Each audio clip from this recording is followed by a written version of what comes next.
see the way they hate. And I know better than to listen to the people who are calling us names. I can feel the sunlight shining. Well, good morning and welcome to episode 838 of the Lots Project Morning Show, where the coffee is strong, the opinions are stronger, and everything is always filter free. I'm Brian, your host, and it's May 12th, 2025. This morning, I'm enjoying a fresh cup of Bob blend. That's the bottom of the bag blend that I make up in a jar. It's absolutely fantastic. I had enough to make a couple cups here, but that's from foodforestfarms.com. All those bottoms of the bags mixed together from foodforestfarms.com because life's too short for bad coffee. At Food Forest Farms, your beans are roasted by real human hands using a clean Airstream roaster. More than just a customer, your family. Get 10% off with code LOTS10, and the shipping is always free. That's code LOTS10 for 10% off. Awesome coffee. And while you're there, check out the C4 Club for even more awesome perks. Today, I got another full show. We're going to be talking about natural disasters are stacking up here in Tennessee and around the country. We got earthquakes, volcanoes, and even falling space junk. There's rage and violence everywhere that I've been noticing a little bit more. Why does every situation need a small army of cops? I'll talk about an encounter this weekend that we had while we were out in town. And I've got an update on our table build and the truck. Oh, my truck drama. Jesus. Anyway, grab your coffee, smash the like button, and let's get started. Good morning. Good morning. How's everybody doing today? Ooh, crowd in the chat already. Good morning, Rewilder Life. Thanks for hanging out in your little bit of free time you had this morning. Good morning, Jim. How's it going? Good morning. Good morning. Rewilder Life says first cup with collagen, maca, and mushrooms. Interesting. How does it taste? My Bob's really good. Good morning, Canadian Farmstead. Thanks for coming. Thanks for stopping by. Bitcoin got the green light there. Bitcoin doing well this morning. Well over the last week or so. This morning it's holding steady. We're at 104,500, 104,531. Not bad. My insight, I don't know. I don't have any insight anymore. It doesn't matter what the price does. It just does. It does what it does. Mike's Homestead, good morning. How we doing? Updates on the mushroom logs. Yeah, I can talk about mushroom logs real quick here. Moved mushroom logs at Delinquent Scully. Just finally got an opportunity, and the day was right, the temperature was right to do the work. Basically, when we did all the mushroom logs last fall, Corey and I drilled and plugged. I think it was like 46 mushroom logs. I think we had five different types of plugs, and so we took the logs and we took them all up to the cabin at DG and did them in the backyard, so we didn't have to haul all the stuff down to the food forest where they were going to live. And so we stacked them up, and they've just been kind of living by the cabin, and they are what they are. I didn't see any growth or anything on them this spring. I really wasn't expecting much because we didn't inoculate them until it was October, middle October even, I believe, when we did it. And so finally this spring, I got around to moving them down where they're going to live in the food forest. On the edge of the food forest, there's a huge tree with a big old canopy on it, and so so it'd be the south side of the food forest. And so there was a nice clearing where actually Mike's Homestead was the first to cut down through there with a weed eater on the first Delinquent Scully workday. But there's a big opening behind the tree. I shouldn't say big. It was big enough for all the mushroom logs. And so I finally got around to taking the cart, loading up all the logs and making the trek down there and getting them stacked up in the log cabin style in their final resting place. So they're all moved down. They get like probably, I would say 90% shade where they're at, especially this time of year. In the winter it'll be different, but we'll see. But they will still get some rain and moisture. And Mike's Homestead says nothing different from mine. Rewilder Life says mine need rain. And Canadian Farmstead had a nice flush this past week. With the rain situation, if they don't end up getting rain and they don't end up getting enough moisture, I'm hoping to have a water collection system set up right there in the food forest, both for watering plants, for propagating plants, and for soaking and shocking mushroom logs. So the creek runs right through the little creek runs right through the food forest there. So hopefully we'll be able to just have a small collection point where we can grab water and artificially get those logs wet. But I'm giving them time. It's only been a few months, so not too concerned about it. The ones we did in the woods with Carrie Brown, the original logs we did, they've been sitting in the woods for a little longer than that. We did those earlier, and we weren't sure if those plugs were good. He got those secondhand from somebody who wasn't sure how they were handled, and we don't know. We just did them as a whim, and so they're sitting in the woods. If they produce, they produce. If they don't, they are just going to sit in the woods. So we'll see. Got them all moved. Rewilder Life asking when she can retire. I'm not sure. Somebody asked in the group, in the Telegram chat the other day, what price Bitcoin can I have my freedom or something.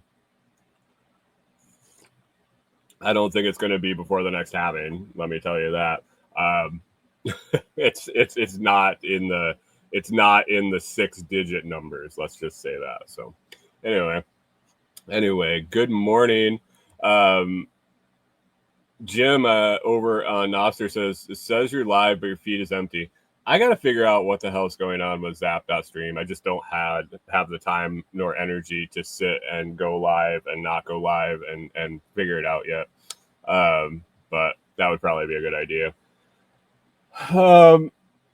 Canadian Farmstead says, for money, I'm set for life as long as I die next Thursday. I was going to say I could retire this morning if I was to kick off before like noon. I think I'd be all right. So anyway, that's what I got there. This Bob is actually really good today. I don't know.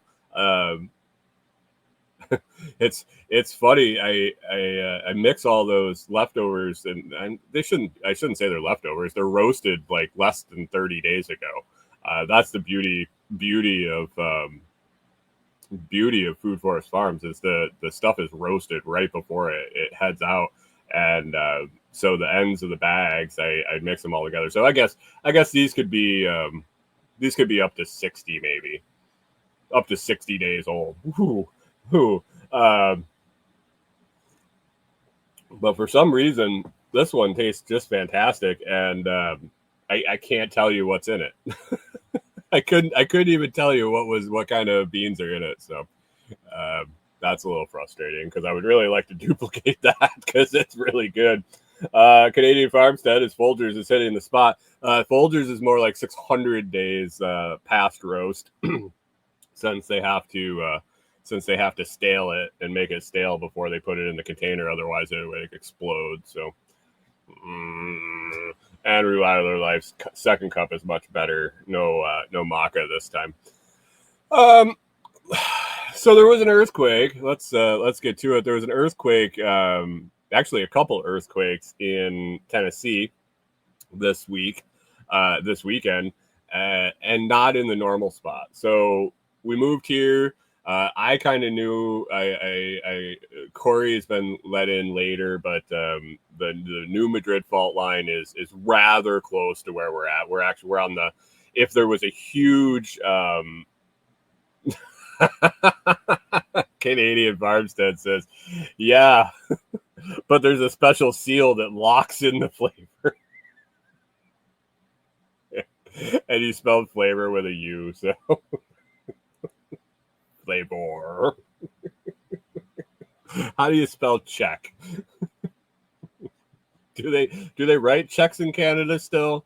And is it with a QUE? So the New Madrid fault line, where we're at here from the maps that I see, we're kind of on the very outer edge of the quake zone, the where there'd be damage. I think if there was a huge New Madrid earthquake like there was back in I think it was 1800s, we would feel it for sure. And we could probably have some damage, but we're not like right on the fault line. There have been a bunch of earthquakes since we've been here near Jackson, north of Jackson, Tennessee, which is probably an hour. Jackson's about an hour. I think the earthquakes where they've been epicentered have been a little further, like another 40 minutes north. So pushing 2 hours away, and they've been relatively small. I haven't felt anything here, but that's not saying anything because the dogs, when the dogs itch or move in here, the camper kind of vibrates. So it's I probably wouldn't even know an earthquake happened unless it was like right here. Canadian Farmstead might want to factor that into your cabin build. Yeah, sure. Yeah. All right. I will. I'll put it on springs or something. But anyway, so a couple small earthquakes there. The odd part about the ones this past weekend, and I saw different reports that there were two. I'm gonna pull up my notes here real quick. Are they? There they are. I don't want to see that. So the site that I checked out, earthquaketrack.com, it's you can search by place and everything, and so in Tennessee in the last 7 days there have been 1, 2, 3, 4, 5, 6, 7, 8, 9, 10 earthquakes. 8 out of the 10 have been over on that New Madrid fault line. They've been relatively small, 2.3, 1.9, 2.0, 2.8, and pretty consistent depth between single digit kilometer, like 5 to 10 kilometers deep. Saturday, and from this site, it says it was a week ago, so the Sunday prior, they were on the east side of Tennessee. They were my friends in Knoxville. All my friends in Knoxville got a little rumble on Saturday morning with a 4.1 magnitude earthquake. It was 24 kilometers deep, and it resonated way out because of that. From what I understand, it didn't necessarily shake as much as you would in a 4.1, but because it was so deep, it resonated way out the where you could feel it. And depending on what kind of geological structure was in between, it had this weird pattern where there were reports of people feeling it. And now reports of people feeling it, I have to take with a grain of salt because, I heard there was an earthquake. Yeah, I felt it. One of those things. So anyway, other side of the state.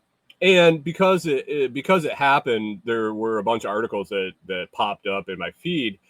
And it appears that there is a seismic zone on that side of the state. A lot of people don't know it. It's a way smaller than the New Madrid, but it has been active. And there have been several articles recently that are talking about the North American plate is really ready to start rocking and rolling. That's not just here in Tennessee, but that is all the seismic zones in North America are increasing in their pre-activity. They're increasing in the odds, and the time is about due for some bigger earthquakes in North America. So it'll be interesting to see what happens. I don't know. I felt an earthquake once in my life. It's nothing that I there's nothing that I really have. It wasn't a big one. It wasn't a big one. I really wasn't sure what happened, and it was after the fact that I found out that it was an earthquake. Canadian Farm says, so you're saying you're in the middle. We're way closer to the New Madrid than the seismic zone on the other side of the state, and maybe I should get my scuba tanks in my EDC. We are moving closer to the Tennessee River, and I'm curious if maybe when the big New Madrid earthquake comes, if it's going to crack open the Tennessee River even more, and that's going to become like the ocean front. Because we could really be within, 5 miles of the ocean if that half of the United States just cracked off at the Tennessee River. So we'll see. Even though the Tennessee River is a lake, I guess. Kentucky Lake. I don't know. These people are weird here in this state. They name their lakes or rivers, and rivers or lakes, and I'm not sure. Rewilder Life says one way to annex California. That's also on my list here of increasing natural disaster type of stuff. Canadian Farm says delinquents beachfront resort. I mean, it is what it is. I'm not a big fan of the beach, but maybe if it was like the cliffs of Dover or something, and we had a beautiful view of what used to be East Coast. Anyway, on the other side of the country, a story popped up, and I saw it, and I took notice, and it doesn't seem like it's getting a lot of attention, and that might be warranted. That this might be just something that I put together that is coincidence. But Corey and I watched How the Earth Was Made series a while back, and I think I mentioned it on the show a few times. But it was all the stuff about the tectonic plates and the earthquakes and the gorges and how the plates the magma would come up and then roll down, and that's how the plates were formed and shift. And it was a really interesting series. But they talked a lot about these earth changing events. A lot of enormous tsunamis and just seismic activity causing all sorts of destruction. And it seemed like a lot of them were volcanoes off the coast of continents, of mainlands. And so a story popped up in my feed randomly that said, underwater volcano off the Pacific coast of Oregon could erupt soon. And I was like, I remember seeing in that documentary that there was a volcano off the coast of Washington or Oregon. It might be this one, that at one point erupted and caused a lot of shit on the earth or on the land. And so I was like, whoa, I wonder if this is the same thing.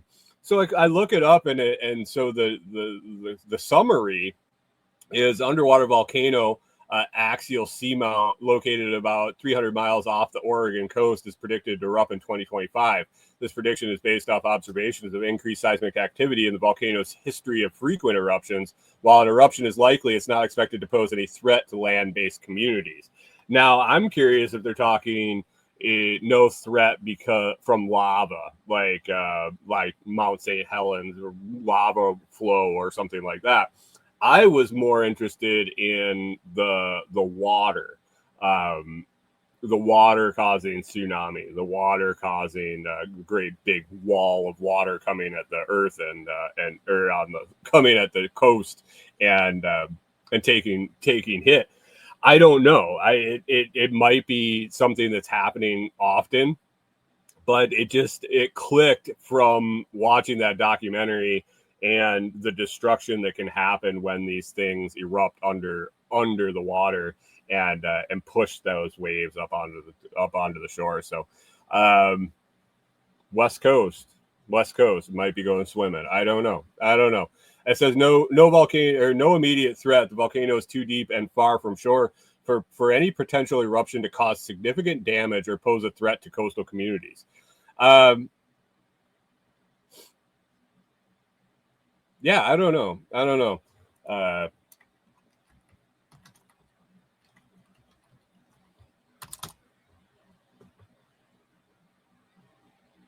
It does not pose. I just did another little quick search. It says it does not pose a tsunami threat to Pacific Northwest. So I don't know. Maybe it was a different volcano they were talking about, but I do distinctly recall there was one off the coast of the Pacific Northwest that did some crazy damage. Canadian Farmstead said, would they tell us if there was a threat? And that's what I'm wondering. Like, what do you do? The one that they talked about on the documentary, they said it was a wall of water, and it was some stupid amount, like 200 foot tall, and it went miles inshore. So yeah, what are you going to do? Evacuate the whole West Coast because a volcano might go off and a tsunami might happen? From what I understand, it would make Fukushima look like nothing. Every while their life says they got their bunkers, they don't care. That stuff is circulating around again. So be it. If they have their bunkers, they have their bunkers. It is what it is. And a story that Rachel brought up actually last week came to fruition. The Russian spacecraft Cosmos 482 that they launched back in 53 years ago, I think. March 31st, 1972, it was launched and was supposed to go to Venus. It was supposed to be able to land on Venus and do a mission there like they're doing on Mars now currently. And it didn't quite make it. It had some malfunctions. It never left Earth's orbit, and it's been orbiting Earth for 53 years. And it came back to Earth Saturday morning, 2:24 a.m. Eastern. And there was questions about where it was going to hit. And I believe it was like the size of it was like 3 foot diameter, and it weighed enough that it would have hurt quite bad if it hit you. if you were the lucky one that it landed in your house, you weren't going to be real happy about it. But it sounds like they think it landed in the Indian Ocean. And the disconcerting part about it is the first articles I was reading about it that morning after it landed, it was like, we think it landed in the Indian Ocean, but we're not sure yet. Wait, what? And then I realized it was like a 3 foot ball falling on Earth somewhere, and they weren't exactly sure. But it sounds like they've confirmed that it fell into the Indian Ocean, which is normally where it sounds like a lot of spacecraft end up when they randomly fall to Earth. So we'll see. Well, maybe there's a big magnet in the ocean there that it goes to the depths where the krakens live or something to that effect. I don't know. But anyway, safely back to Earth. But anyway, it was interesting to dive into a little bit about the guy that I mentioned talking about increased North American plate activity in the very near future. So, and to seismologists and Earth scientists, the near future is like hundreds of years, I assume. So I don't know if it's like tomorrow, but things seem like they're starting to shake a little bit more. Maybe the eclipse did wake up the giants. Maybe they are just they hit snooze a few times and they're about ready to unleash their hell on North America. Anyway, the show today brought to you by comfreyroots.com. Comfreyroots.com is my little side project there. I've been selling comfrey now since I think it was 2016 when I went back and figured it out, and have gone over 10,000 comfrey roots shipped, well over 10,000 actually, but 10,000 was a nice big round number. Right now over at comfreyroots.com, you can buy a 5-pack. That's 50 crowns, and you get a free established, or 50 root cuttings, and you get a free established crown. And not the crown that you pick, you get when you harvest the plant. If you've ever harvested comfrey or propagated comfrey, you dig it up, you cut the roots off, you put the crown back in the ground. This is actually a crown that's been grown by itself in a 4-inch pot. It's going to be harvested and pulled out and sent to you along with your 50 roots. And that's about really what I started with back in the day when I started my comfrey patch. It was about 50 roots in a crown.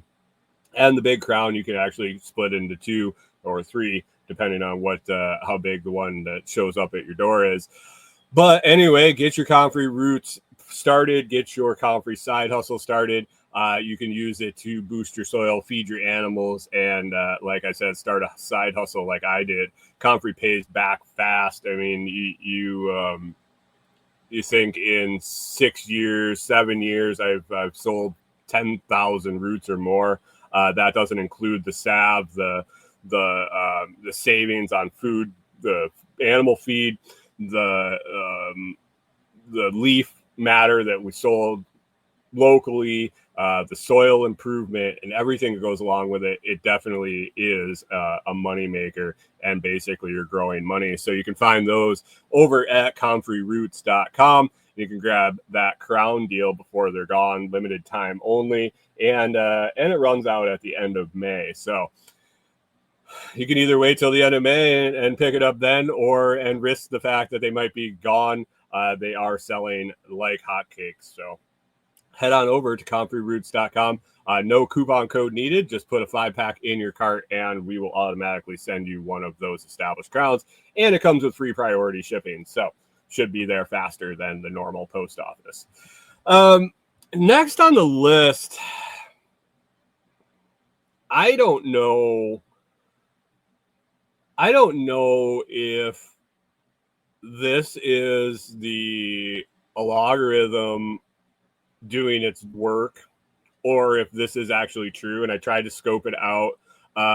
Did some searches. I did some searches on some private browsers. I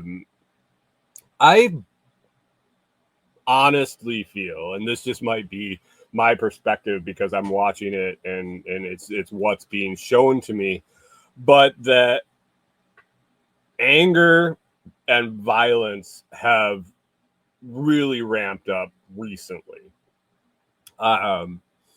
Specifically since Trump was elected again. And it feels like the mentality of the folks causing the scenes, caused or partaking in the incidences, the Tesla stuff, the spitting on people, I had a list here. Hold on. And I tried to figure out if it was liberals losing their mind because of Trump, or if it was a reaction from MAGA types as a retaliatory thing. And it looks like it's a little bit of both. It looks like it's a little bit of both from my searching. As an anarchist looking at both sides, I think they're both fucking nuts. I think some of the stuff that Trump is doing is absolutely asinine. I think some of it is on purpose and trolling. I think that some of his ideas are okay, but I just don't like. Why do you feel like you I mean, I know why. I shouldn't. I don't need to answer my own question, but anyway, I agree with more of what his intentions are than the last. Well, I shouldn't say the last guy. Whoever the people that were running the last guy were, but observing the reactions of the dissenters. So during Biden's administration versus during Trump's administration, and not just this one, the one prior, I feel like there was more public violence, and almost the people that are perpetrating it feel justified in it. They're like, well, I don't agree with them, so I can do this. Is this a shift? Has this been happening for a while? I don't recall people being angry at Bill Clinton and spitting on people. I don't recall the violence during. I recall protests and people angry during, say, Obama's presidency. I don't recall the just blatant disrespect for personal property and well-being, physical violence on people and or things. I feel like it's really building, and it yeah, that's just something I've been noticing in news stories. But in my search, it says there's been a marked increase in public rage and political violence. The escalation is evidenced both in frequency of violent incidents, and the growing acceptance of political violence across ideological spectrums. They're saying that it's on both sides.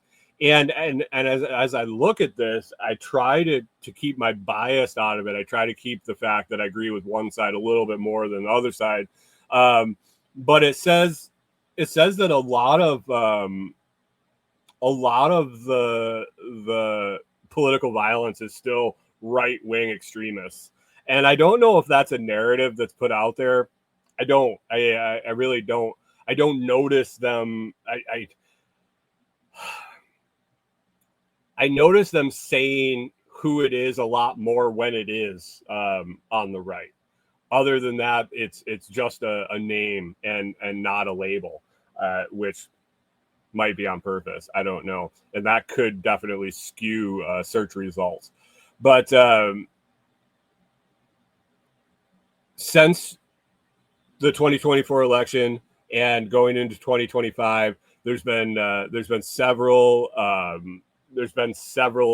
domestic terrorist attacks. There's been all sorts of political rallies that have turned violent, and don't forget the Tesla stuff. What made me curious about this and start going into it was the dude that got spit on the other day. Excuse me. Was it the district attorney, the attorney for the United States? I can't remember what his name was, but they ended up arresting the lady. The thing that I was just like, when did we get to a point where that's okay? When was that? Was I blind to it until I started seeing it from both sides? Jim says, I had a liberal guy I drove to the airport completely lose his mind when talking politics. They're not dealing with it well. And Hunter says, when the left does it, it's political protest. When the right does it, it's domestic terrorism. I mean, there is something to be said about that. There is a known slant in the media towards the left, and so that would affect both reporting and also search results when the search results are coming from the news reports. And I don't know. I feel, and I don't think it's right on either side. I don't think it's right for. I mean, discourse is fine. Talking, disagreeing, arguing, expressing your opinions verbally. I think it's perfectly fine. Scream all you want and have a hissy fit. But when it comes to spitting on somebody, defacing their property, hitting them, any sort of physical altercation. When did it come? When did people think that was okay? What has triggered this thought that that's fine? And is it only going to get worse? Is this the spiraling down of society where it's just going to be an all out at some point it's just going to be an all out brawl? I don't know. Stay strapped, guys. like seriously, you don't say you say the wrong thing, and you could end up just getting cold cocked for no particular reason, just because somebody disagreed with what you said. I don't know. Keep your eyes open. Keep your eyes open. It's just something that I noticed and did a quick search to see if it tracked with what I was noticing, and then I also had to question those search results, because I don't really know. I don't really know if you're getting accurate description. Canadian Pharmacist said predictive programming. Why do you think they made a movie called Civil War? Yeah. I don't know. Like,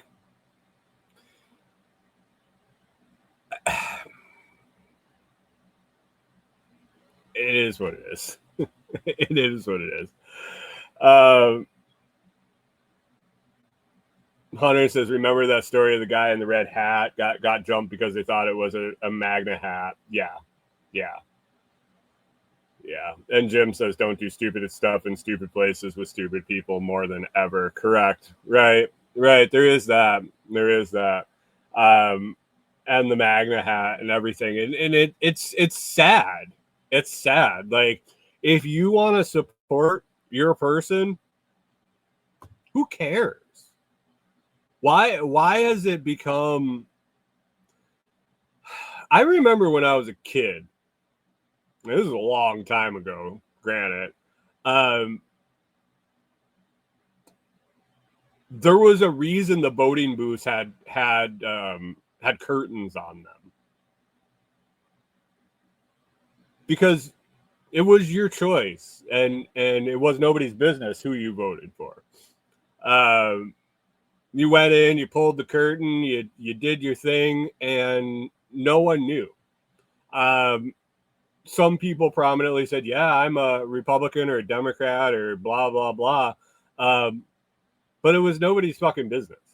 Now it seems to be like a badge of honor and or dishonor.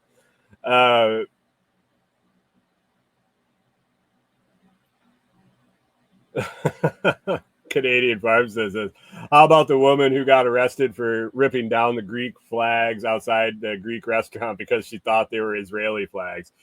Well, and that's the other problem is I think we're rolling in unfounded hate and violence and mixing it with the dumbing of society, and just the stupid people are being used as pawns to do this shit.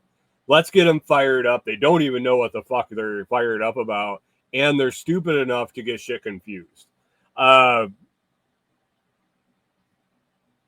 It's a great combination: violence and stupidity.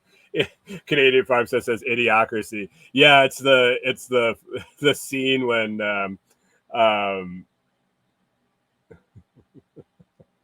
Hunter says change the judges. I don't know. Aren't they arresting judges and shit? And the worst part is the leaders of these parties are feeding into it. Who was that asshole that was it the mayor of Newark? I mean, he's doing such a good job. Everybody wants to go to Newark, the armpit of the fucking world.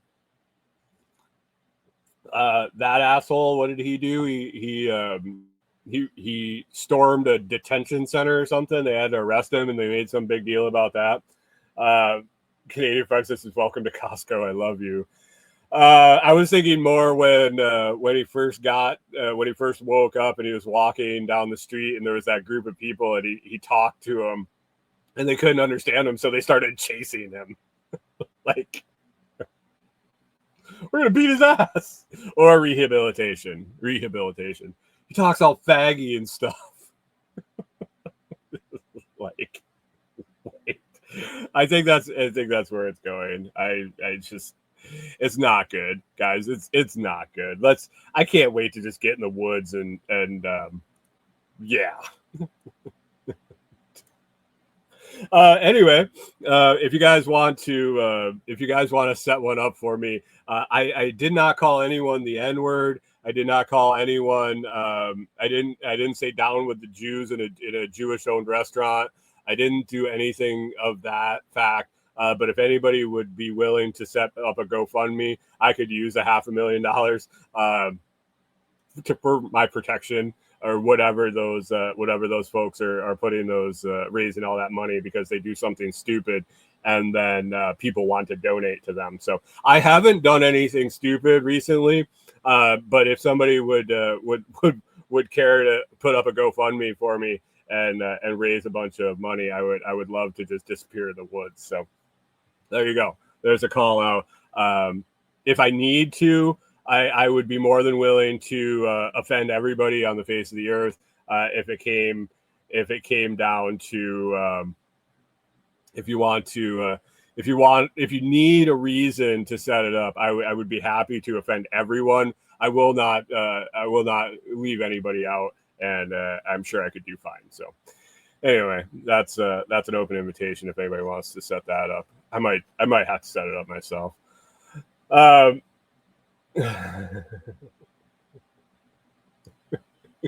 Jim says, if you do something stupid, I may be enticed to donate, but it's gonna have to be good. Oh, it would be good. Like, if we can get verbal commitments from enough people that I can just turn off all of my internet stuff and disappear into the woods, I would make it good. I couldn't do this. I have enough training over my life that I could really make it count. So, but we definitely need we'll definitely need mid six figures. If seven figure donation would definitely do it. So let me know when that's going to happen, and I will start writing the transcript of what something stupid will be.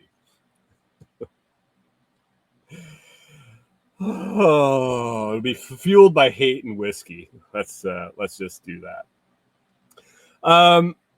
This weekend I saw something interesting, and I don't think it's an isolated incident. It did seem a little aggressive. Corey and I were headed to town to get groceries, and we take a back road that kind of twists and turns and winds, and then it comes to a T with a 4-lane highway that you turn onto. And as we were coming up to you can kind of see it as you're coming up from quite a ways away. And I saw flashing lights at the corner. I was like, "Are there cops at the corner? Maybe something happened. Maybe there's an accident. Whatever." It seemed like a lot of lights. And as we pulled up, you could see a little. It was like a Suzuki Sidekick or something like that size, sitting on the side of the road. There were we originally could see like 3 cop cars. It turned out there were 5 cop cars and at least 6 officers and a canine. So I guess they're considered officers. So 7 officers at least. And no person to be found. I couldn't see anybody. The fucked up part is when I came to the T, it's a 55-mile-an-hour zone, and I had to cross the oncoming traffic to get into the lane I was going into, and there were so many fucking cops in the way that you couldn't see the lane. You couldn't see the oncoming traffic, 55-mile-an-hour traffic coming at you, and 6 or 7 cops standing around with their fingers up their ass, and not one of them could stand there since they blocked the view of traffic Not fucking one of them could let you know if there were vehicles coming. They were all just sitting on the guardrail, and one person was kind of milling around because I'm sure there was an army of fucking people in this little sidekick where they needed fucking 7 cops and 5 cop cars and a canine unit. What a waste of fucking money. There were 3 different agencies. There was the city of Savannah, Tennessee. They're a bunch of fucking assholes. There was the Hardin County sheriffs that I see nothing more than driving around the county just looking for people to harass. And then the Tennessee state troopers had also had a vehicle there. I'm sure it was a very imminent situation. I'm sure that they really needed that many folks to handle this.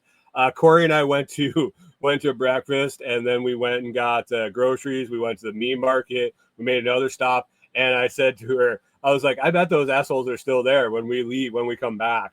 And they weren't there, but there were 2 or 3 of them now had somebody pulled over on the other side of the road. A little girl, she looked like she was probably in her late teens, little blonde girl in a vehicle, and they had 2 or 3 fucking cop cars with her. Why does it take an army of police to make these traffic stops now? They wonder why there's animosity towards police officers. They wonder why there is folks are like, Jesus, what's going to happen to me when they pull me over? If a single person is in their vehicle and a cop shows up, and then another cop shows up, and then another cop shows up, I think tensions are going to be rising. We had to search the vehicle for drugs. And to be honest, I don't know what happened. But you can't tell me that there was that many people needed. There were that many officers needed. Jim says it's for your safety. Yeah. My safety. It just irritated the shit. I was pissed for I don't know, a good hour or 2 over that one.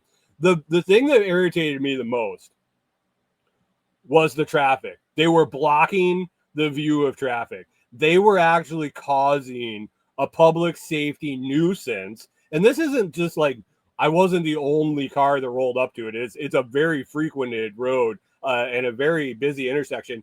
And for that fact, I've seen multiple accidents in the time that we've lived here at that particular intersection. So for them to block the oncoming traffic so you can't see what's going on,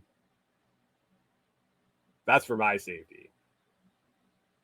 And then they're just all sitting around, leaning on the guardrail, probably joking about, we're really going to fuck this guy over.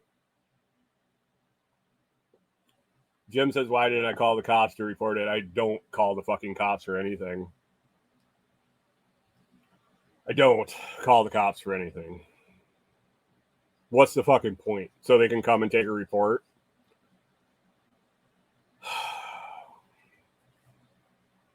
I don't want them to have my phone number.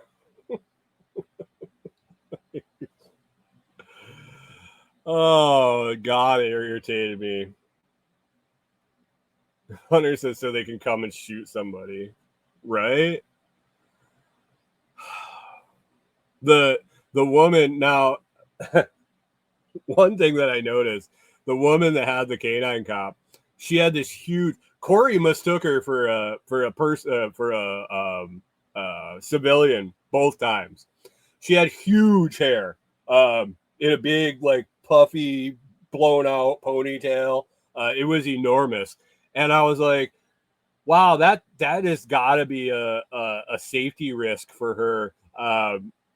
If she's struggling, it's the same thing with NFL players that have like dreadlocks hanging out of their helmet. I really just always wish that somebody would grab them and tackle them by their fucking hair. This woman, I really think this is probably a public safety hazard with her having that hair. Like, it was huge. It was absolutely enormous, and I don't see how that is appropriate for that type of work when a physical altercation.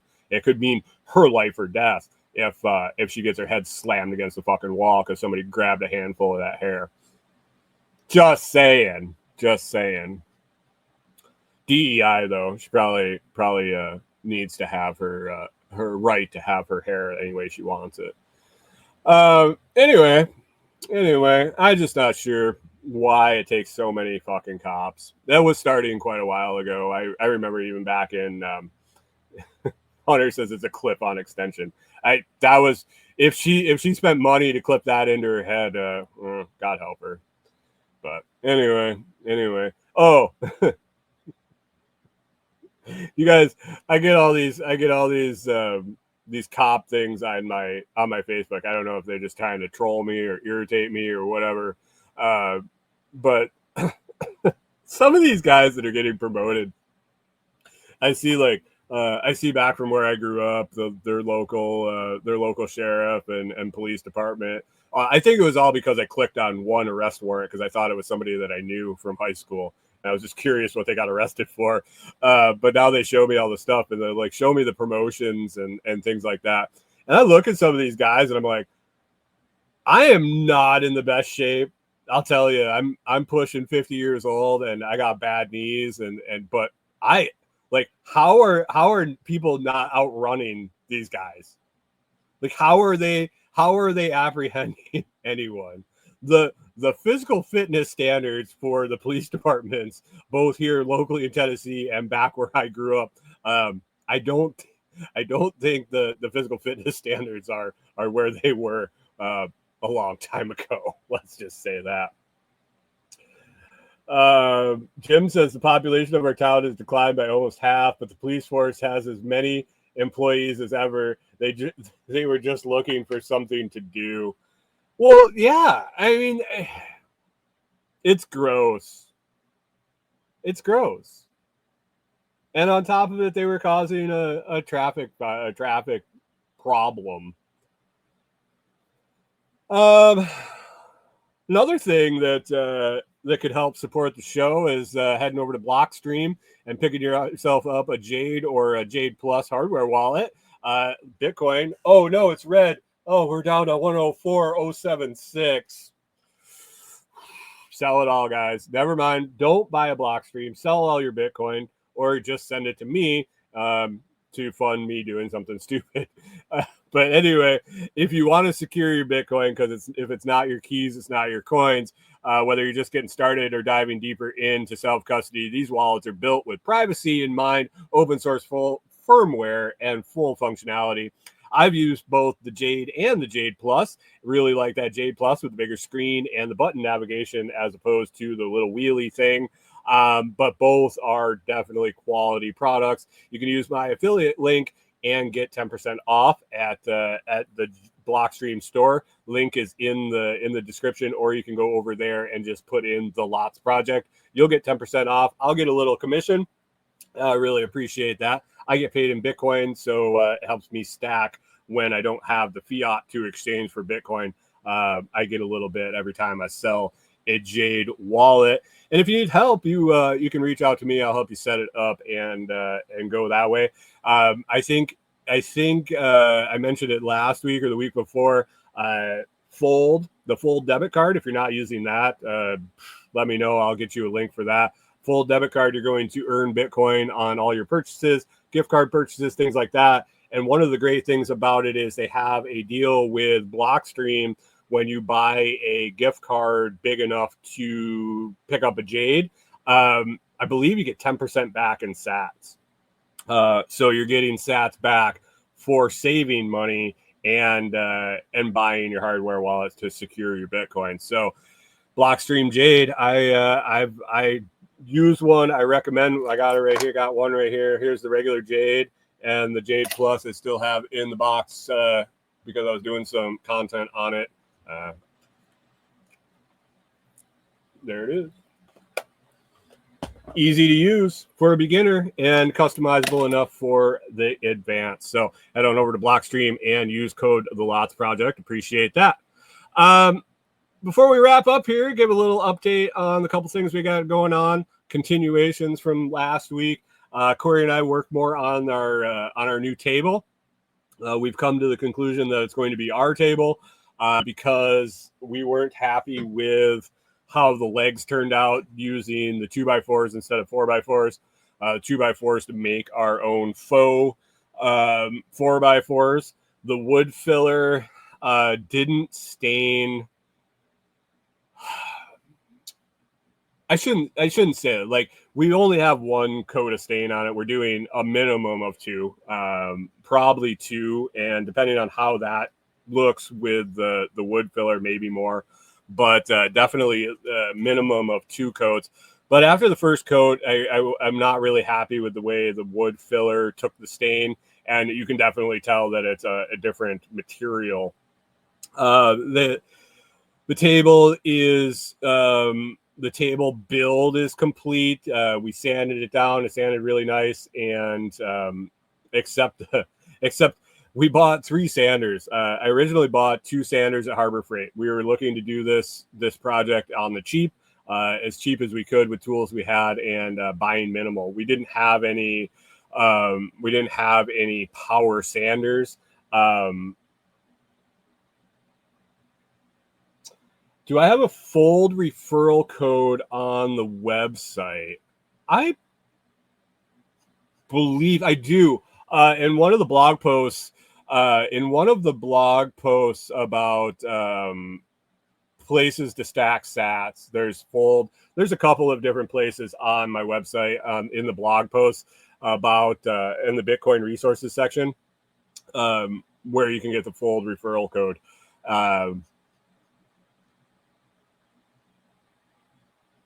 I don't think I have one in the review section. I'm trying to think right now. But anyway, so we picked up a couple of sanders from Harbor Freight. They were like $20 to $30 each. I got a belt sander and then a palm sander. Made the mistake on both. The belt sander is interesting. It leaves some pretty good gouges in the wood pretty quick. And then the palm sander I got was really the wrong one. And I think it might have been my fault, just for trying to go with the cheapest model. I got the one that just goes bi-directional and not a random in all directions. And Corey decided when we were doing some shopping at Lowe's that she was like, I don't want to use that one. I've only used one orbital type. And so we found a corded palm sander orbital for cheaper. It was the same price or $1 or $2 cheaper at Lowe's, that was omnidirectional. And so she was using that, and I was using the other two, and I was getting frustrated with how mine were working. And so I was like, hey, can I use that one that you're using for a second? And oh my God, it was so much better. So I probably wasted like $40 on sanders, but I got it all sanded, got the first round of stain on it. It looks really nice. Continued to look for 4x4s, untreated 4x4s. Looks like the closest I can find them is an hour and a half away in Alabama, at Lowe's, and the closest at Home Depot is 2 hours away in Memphis. And both of those, it appears that I'll be lucky with inventory says there's 60. I'll be lucky to get 3 or 4 that are actually straight and not cracked. So we're really trying to determine whether it's worth the drive to go get them, or should I just come up with a different style table to build. The benches are built. That's next on the list. I got to sand those. We also have to do a fine sanding on the table, do another coat of stain on that, and then we're going to seal it up. Once the stain is the way we want it, we'll do some clear polyurethane, because it's going to be an outside table for us. It'll be an outside picnic table. Benches were an absolute pain in the ass with making the legs, seeing that it was all pieced together. I'm not really happy with the way they turned out. And one of the 2x8s that I used, was twisted. It had a big old curve in it, and I don't know if that was when I bought it or in the meantime. And that's the thing. I talked about sourcing 4x4s from local sawmills, and I'm wondering if I'll be able to find dried 4x4s, or if all the lumber coming from the sawmills locally is going to be fresh cut, and either we're going to have to sit on it to dry, or if I use it and then it's going to dry and shrink, and it'll end up being worse than using the 2x4. So I have to talk to them. I still have to get a hold of them. It appears that a lot of them don't like to answer their phone around here. So it's going to be like a day trip where I'm going to go have to stop at a few of them, see if they have any dried lumber, or if it's all fresh cut. I'm not sure. I've never bought lumber from a sawmill locally, so I'm not sure how that comes and how that'll play out. Jim tried to share my link, but he can't post links in the chat. Looks like. I can get it. Hold on one second.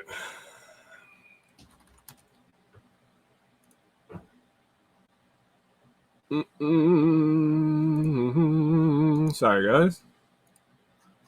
Boom, boom, boom. There you go.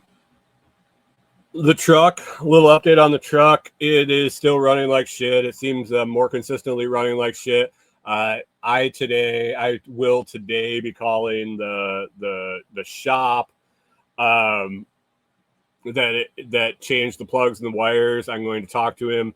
We're in a weird situation because the shop needs to order parts. They don't carry parts. And if it's not available locally, they have to order it from like Amazon, just like I could. My issue comes in with the fact that we have one vehicle. If I drop it off, they tear it apart to diagnose something. They have to order a part, and it's going to be a couple days. We don't have a vehicle in the meantime. It is what it is, but I would rather not do that, since that I can currently get from point A to point B. So I'm going to try to call them and see if we can do some sort of if we can do a diagnostic appointment. And then if parts need to be ordered, if I can get the truck back until the parts come in, because when we did the plugs and the wires, it was actually 6 days, six days. Hey Jim, thanks for stopping. I appreciate you. 6 days before the parts came in. So I can't give them my truck for 6 days. I could possibly give it to them one day and get it back like later the next day, an overnight, but I can't do 6 days. It's not viable. They don't have loaner cars. They don't have something I can borrow. So it's going to be a shitty thing. And they might have to take it apart, diagnose it, put it back together, order the parts, and I'll bring it back. And I really don't know if I want to do that. I also could just guess and say, hey, I want you to change injectors, which it might be and it might not be. And if that's the case, I have them change it. I dump the money into it, and they get changed, and it doesn't fix it. And here I am just spending extra money guessing and throwing parts at things. I've gone through that whole scenario in the gas pump industry. Other techs and sometimes myself when you don't have a clue, throwing parts of things, and it costs the customer a lot of money, and I just don't have the patience or the money to put into that truck to do that. So we'll see what happens. I have a list of things I want to talk to the tech about to see if we can figure out what it sounds like it is before he starts tearing it apart, to make sure we can have parts on hand without buying stuff we really don't need. So that's the update on the truck. Not real thrilled with it, but it is what it is. Got to do what we got to do. Anyway, I'm gonna wrap it up here. It's 7 o'clock. We're up to an hour, and I'm gonna take off. I hope you had an awesome week. I hope you enjoyed the show. if you did enjoy the show, give her a share. Share it with somebody you know that'd like to listen, and be sure to check out those two websites,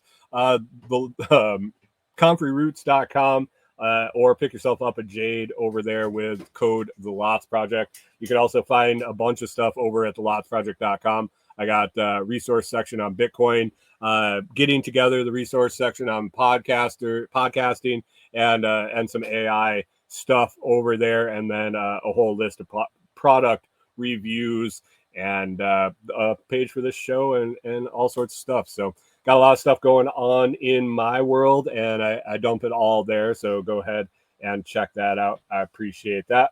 Other than that, I hope you guys all have an awesome week, and we will catch up with you again next Monday.